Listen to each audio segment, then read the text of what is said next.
أعلن نادي ريال مدريد رسمياً رحيل كريم بنزيما اليوم الأحد بعد إنهاء عقده بالتراضي إثر 14 موسماً مليئاً بالألقاب.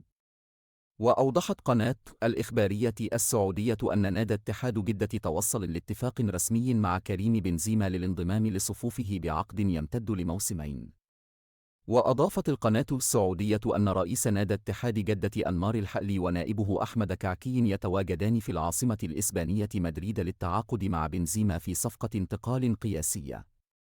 وأكدت بشبكة ريليفو الإسبانية أن رئيس نادي اتحاد جدة ونائبه سيتواجدان في العاصمة الإسبانية مدريد اليوم الأحد من أجل إنقاذ الصفقة، مؤكدة أن بنزيما عقد جلسة مع فلورنتينو بيريز رئيس ريال مدريد لا إبلاغه بقرار للرحيل.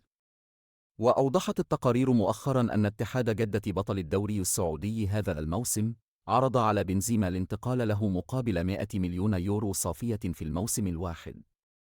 وأكد التلفزيون الرسمي السعودي أن بنزيما وافق على العرض مع تأكيدات عن تواصله هاتفيا مع زميله السابق كريستيانو رونالدو ليستفسر منه عن الحياة في المملكة واللعب بالدوري السعودي.